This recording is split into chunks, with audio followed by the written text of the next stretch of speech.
तो वीडियो का टाइटल देख के आपको समझ में आ गया होगा कि आज हम कंपैरिजन करने जा रहे हैं भारत की अग्नि 5 दिव्यास्त्र और चाइना की DF-41 का, क्योंकि ये वो मिसाइल्स हैं जो कि एक दूसरे के वहाँ एक बड़े पैमाने पर विनाश करने की क्षमता रखती हैं। और आज इन मिसाइल्स का जो कंपैरिजन है वो केवल इनकी रेंज या इनकी स्पीड तक ही सीमित नहीं होने वाला है। हम बात करेंगे doctrine, survivability, missile defence, silos, future ICBMs और ऐसी अन्य सभी पहलुओं के बारे में भी। तो स्वागत है आप सभी का डिफेंस ज्ञान सीरीज के एक बेहद ही फ्रेश एपिसोड में। So without wasting any time, let's begin.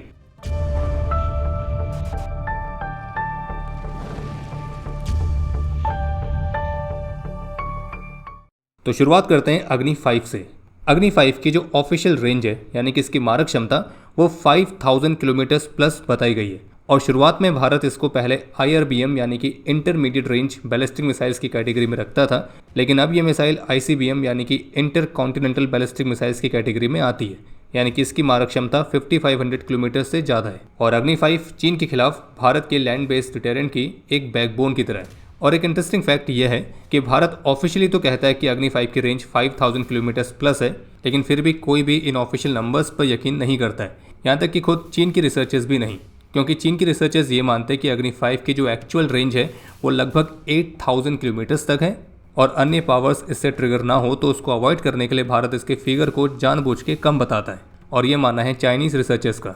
और जबकि भारत के जो डिफेंस ऑफिशियल्स है वो ये कहते हैं कि अग्नि 5 में लगभग 20% तक के वेट को कम करके इसकी रेंज 7000 किलोमीटर प्लस की जा सकती है बड़े आराम से। और फिर 2024 में मिशन दिव्यास्त्र के तहत अग्नि 5 को MIRV यानी कि multiple independently targetable re entry vehicle, तो इसके साथ सफलतापूर्वक टेस्ट किया गया था। यानी कि ये वो कैपेबिलिटी है जिसके साथ जो अग्नि 5 है वो अलग अलग टारगेट्स को डिस्ट्रॉय करने के लिए मल्टीपल वॉरहेड्स को कैरी कर सकती है, लगभग 2 से 3। वहीं दूसरी तरफ अगर बात करें चीन की DF-41 की, तो ये चाइना के आर्सेनल में मौजूद सबसे एडवांस्ड रोड मोबाइल ICBM है, जिसको लेकर कहा जाता है कि इसकी एक्चुअल रेंज 12000 से 15000 किलोमीटर तक है। और ओपन सोर्स का अनुमान है कि इसके पास जो MIRV कैपेबिलिटी है उसके माध्यम से ये मिसाइल करीब 6 से 10 वॉरहेड्स को कैरी कर सकती है। इसके बाद अगर बात करें डॉक्ट्रिन की, तो वैसे तो दोनों देश न्यूक्लियर वेपन्स के इस्तेमाल के मामले में मिनिमम डिटरेंस और नो फर्स्ट यूज़ पॉलिसी को फॉलो करते हैं। Bharat officially credible minimum deterrence और NFU पोस्चर को अडेप्ट करता है, यानी कि नो फर्स्ट यूज़ पॉलिसी, जहाँ पे न्यूक्लियर वेपन्स के मामले में भारत का गोल है सिर्फ इतनी सी कैपेबिलिटी को प्राप्त करना कि अगर भारत पर कोई पहले न्यूक्लियर स्ट्राइक करे तो भी भारत एक ऐसी स्थिति में रहे कि वो उस स्ट्राइक का जवाब दे सके। वहीं चाइना भी पब्लिकली मिनिमम लेवल की न्यूक्लियर कैपेबिलिटी और नो फर्स्ट यूज़ का क्लेम रिपीट करता है, लेकिन हाल ही की जो पेंटागन और आर्म्स कंट्रोल की रिपोर्ट्स हैं वो ये दिखाती हैं कि जो चाइना है वो कई हंड्रेड्स ऑफ नए साइलोस को बिल्ड कर रहा है। लगभग 100 से अधिक ICBMs लेटेस्ट साइलो फील्ड्स में ऑलरेडी लोड हो चुकी हैं। और न्यूक्लियर वॉरहेड्स के मामले में जो संख्या है ये 2030 तक 1000 वॉरहेड्स को पार कर जाएगी। यानी कि चीन जो मिनिमम डिटरेंस वाली बात करता है तो वो ग्राउंड पर कहीं भी नहीं दिखती है। तो भारत और चीन की डॉक्ट्रिन का जो मेन डिफरेंस है वो ये है कि अग्नि 5 भारत के लिए विशेष रूप से चाइना स्पेसिफिक मिसाइल है, जो कि क्रेडिबल रिटेलिएशन और 2 फ्रंट सिनेरियो में स्टेबिलिटी प्रोवाइड करती है। वहीं जो DF-41 है वो चाइना के लिए एक ग्लोबल रीच और US मिसाइल डिफेंस को सैचुरेट करने का एक टूल है, जो कि एशिया से बाहर पूरे ट्रांस पैसिफिक डिटरेंस को टारगेट करता है। अगर बात करें इनके डिप्लॉयमेंट की, तो जो अग्नि 5 है वो solid fuel 3 stage road mobile canister launch missile है, और ये मिनट्स के नोटिस पर फायर हो सकती है, जो कि भारत के नो फर्स्ट यूज डॉक्ट्रिन के लिए एक सर्वाइवेबल सेकंड स्ट्राइक बैकबोन बनाता है। और भारत के यूजर ट्रायल्स 2025 और 2026 तक रेगुलर इंटरवल्स पर कंडक्ट किए गए, जिसमें MIRV कैपेबिलिटी को वैलिडेट करने से लेकर सिस्टम्स को ऑपरेशन रेडीनेस के लिए रीवैलिडेट भी किया गया है, जो कि क्लियरली इस बात का सिग्नल है कि भारत की जो अग्नि 5 है वो सिर्फ टेक्नोलॉजी डेमोस्ट्रेशन नहीं है, बल्कि वो एक डिप्लॉयड डिटरेंट एसेट भी है। वहीं चाइना की जो DF-41 है तो उसके डिप्लॉयमेंट का पैटर्न और भी अधिक लेयर्ड है। ये एक massive 6 axle road mobile transporter erector launcher पर ऑपरेट होता है, और जिसकी डिटेल्ड एनालिसिस से ये पता चलता है कि मिसाइल लगभग 21 से 22 मीटर लंबी है, 2.25 मीटर डायमीटर है इसका, और 80 टन्स के लॉन्च वेट के साथ ये 3 स्टेज सॉलिड प्रोपल्शन यूज़ करता है। और सैटेलाइट इमेजेस के माध्यम से इसके साइलो फील्ड्स और एक संभावित रेल मोबाइल वेरिएंट्स भी आइडेंटिफाई हुए हैं। और रिपोर्ट्स ये भी सजेस्ट करती हैं कि चीन इनर मंगोलिया, गंसू और शिंगजियांग डेजर्ट्स में बड़े साइज़ के DF-41 कैपेबल साइलो फील्ड्स को बिल्ड कर रहा है। ह्यूमन और हामी में 119 से 120 साइलोस की कंस्ट्रक्शन भी दिखी है। इसके अलावा तीसरा फील्ड हैंगिंग बैनर एरिया में, और लेटेस्ट एनालिसिस शिंगजियांग डेजर्ट में 80+ लॉन्च पैड्स और बंकर्स वाले मैसिव कॉम्प्लेक्स को भी हाईलाइट करती हैं। और ये सारी चीज़ें मिलाकर DF-41 की फोर्स को एक road mobile plus silo base hybrid बना देती है। तो कहने का मतलब यह है कि अग्नि 5 का जो सर्वाइवल है वो फिलॉसफी डिस्पर्जन, मोबिलिटी और कैनिस्टर कंसीलमेंट पर बेस्ड है, जबकि DF-41 के लिए चाइना एक मिक्स अप्रोच ले रहा है जिसमें mobile transport reactor launchers, rapid Salvo fire के लिए silos, launch on warning options और एक सेकंड स्ट्राइक को सुनिश्चित करने के लिए लार्ज लॉन्च पैड नेटवर्क्स, इन सब को इस्तेमाल कर रहा है।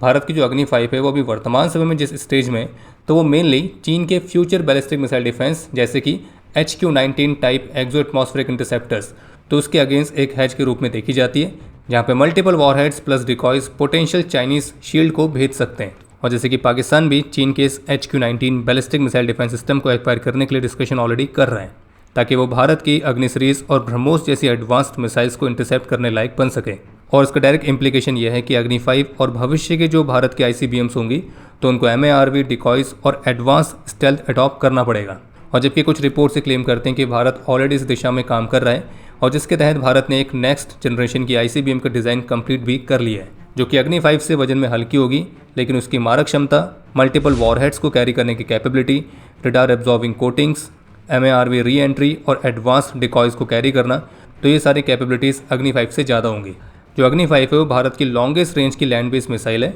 लेकिन एक न्यूक्लियर डिटरेंस इकोसिस्टम के लिए एक पैरेलल में सबमरीन लॉन्च बैलिस्टिक मिसाइल की लाइन भी चल रही है और के सीरीज के तहत इन मिसाइल्स को विकसित किया जा रहा है। बाकी 2018 में INS अरिहंत की डिटरेंस पेट्रोलिंग के बाद Bharat officially nuclear tried club में आ चुका है, जबकि चीन भी अपनी इसी कैपेबिलिटी को बहुत ही एग्रेसिव तरीके से एक्सपेंड कर रहा है। DF-41 साइलोज और ट्रांसपोर्टर इरेक्टर लॉन्चेस के साथ JL-3 submarine launch ballistic missiles, नई न्यूक्लियर सबमरीन्स और H-20 जैसे स्टेल्थ बॉम्बर्स, ये सभी ऐड हो रहे हैं, और जिससे जो चीन है वो एक मिनिमम डिटरेंस से एक ट्राइपोलर न्यूक्लियर बैलेंस में एक मेजर पिलर बनने की तरफ शिफ्ट कर रहा है। तो अग्नि 5 और DF-41 का जो कंपैरिजन है वो सिर्फ एक मिसाइल वर्सेस मिसाइल नहीं है, बल्कि दो अलग न्यूक्लियर इकोसिस्टम का स्नैपशॉट है। बाकी अगर हम ये देखें कि ये मिसाइल एक दूसरे को कितना नुकसान पहुंचा सकती है और कहां तक हिट कर सकती है, तो जहां तक बात है अग्नि 5 की, तो अगर इसे भारत के मध्य से लॉन्च किया जाए तो उसके बावजूद भी ये पूरे चाइनीज़ मेनलैंड को कवर कर सकती है, जिसमें बीजिंग, शंघाई, चेंगडू, ये सभी महत्वपूर्ण क्षेत्र कवर हो जाते हैं। और इसी वजह से जो भारत के एनालिस्ट हैं वो इस मिसाइल को चाइना स्पेसिफिक मिसाइल भी बोलते हैं। वहीं बात करें DF-41 की, तो उसकी रेंज 12,000 से 15,000 किलोमीटर से, तो अगर आप उसे चाइना के डेजर्ट से ड्रॉ करोगे तो सिर्फ भारत ही नहीं बल्कि Washington, New York, London, Moscow, Canberra, लगभग इस तरह के सभी महत्वपूर्ण प्लेसेस इसमें कवर होते हैं। और जिसमें चीन का जो स्ट्रेटेजिक फोकस है इस मिसाइल को लेकर वो बिल्कुल क्लियर है कि उसका प्राइमरी कंपटीशन US के साथ है, बाकी भारत, जापान और नेटो की जो एलाइज हैं वो उसके सेकेंडरी सिग्नल में आते हैं। लेकिन एक इंटरेस्टिंग पॉइंट ये है कि भारत की अभी अग्नि 5 मिसाइल की जो रेंज है, तो केवल चीन जैसे एडवर्सरी को ध्यान में रखा जाए तो वो रेंज पर्याप्त है, पर जैसे कि ऑलरेडी मीडिया रिपोर्ट्स हैं, हालांकि ऑफिशियल नहीं है लेकिन मीडिया रिपोर्ट्स हैं कि भारत और भी लंबी दूरी की मिसाइल्स पर काम कर रहा है। तो ये सजेस्ट करता है कि भारत के जो पॉलिसी प्लानर्स हैं वो भविष्य के सिनेरियो में एक वाइडर ग्लोबल रीच, जिसमें possible over the pole trajectories को भी ऑप्शन के रूप में कंसिडर कर रहे हैं। भले ही हम नो फर्स्ट यूज़ पॉलिसी वाले पोस्चर को डिक्लेयर करके रखें, लेकिन भारत की अग्नि 5 और चीन की DF-41 को लेकर एक मेजर डिफरेंस ये है कि जो DF-41 की कंस्ट्रक्शन और साइलोस की मास डिप्लॉयमेंट है, तो उसके साथ एक बहुत बड़ा रिस्क भी आता है। और वो रिस्क ये है कि अगर आपके पास साइलोस में hundreds of MIRV equipped ICBMs तैनात हैं, तो कोई भी रडार ग्लिच या फिर कोई एक मेजर साइबर इंटरफेरेंस एक बड़े क्राइसिस को एक्सकेलेट कर सकता है, क्योंकि ऐसी सिचुएशन में जो मिलिट्री प्लानर्स हैं वो यूज़ इट और लूज इट वाले डिलेमा में फंस जाते हैं। जबकि भारत का जो मॉडल है वो चीन के कंपैरिजन में काफ़ी ज़्यादा रिस्ट्रेंड है, जिसमें limited numbers of long range systems, एक clear no first use doctrine, civilian control और एक रेगुलर यूज़र ट्रायल्स के जरिए ट्रांसपेरेंट सिग्नल। और ये जो पूरा आर्किटेक्चर है इसे जानबूझकर इसी तरह से डिज़ाइन किया गया है ताकि क्राइसिस में कोई भी मिस कैलकुलेशन कम हो और जो एक डिटरेंस मैसेज है वो रिटेलिएशन पर ही सीमित रहे, ना कि किसी प्री एम्प्टिव एडवांटेज पर। लेकिन जो चीन है वो साथ ही साथ हाइपरसोनिक लाइट व्हीकल्स पर भी काफ़ी ज़्यादा प्रोग्रेस कर चुका है, DF-17 टाइप की सिस्टम्स डेवलप कर चुका है, जिसके हाल ही में पब्लिकली पहली बार फायरिंग ट्रायल्स की वीडियो भी सामने आई थी। और इससे चीन मिसाइल रेस को स्पीड और मैन्यूवरेबिलिटी डोमेन में ले गया है, जबकि भारत का रिस्पॉन्स लेयर में है, जैसे कि एक साइड पर अग्नि 5 की MIRV और सेकंड स्ट्राइक इकोसिस्टम मजबूत हो रहा है, वहीं दूसरी तरफ भारत भी HSTDV और MARV टेक्नोलॉजीज़ को एक्सप्लोर कर रहा है और भारत भी लगातार अपनी हाइपरसोनिक कैपेबिलिटीज़ को विकसित करने पर काम कर रहा है। बाकी अगर आप अग्नि 5 और DF-41 को केवल स्पेसिफिकेशंस के आधार पर ही कंपेयर करेंगे तो निश्चित रूप से चीन इसमें आपको आगे ही दिखेगा, अधिक रेंज, अधिक साइलोज, अधिक वॉरहेड्स। लेकिन आपको पता होना चाहिए कि जो डिटरेंस है वो एक साइकोलॉजिकल गेम है, जहाँ पे क्वेश्चन ये होता है कि क्या आपका जो ओपोनेंट है वो इस बात पर बिलीव करता है कि अगर वो पहले स्ट्राइक करे तो भी उसे अनएक्सेप्टेबल डैमेज मिलेगा। और इस पर्सपेक्टिव से देखेंगे तो अग्नि 5 MIRV रोड मोबाइल कैनिस्टर्स और अपकमिंग एडवांस्ड ICBMs,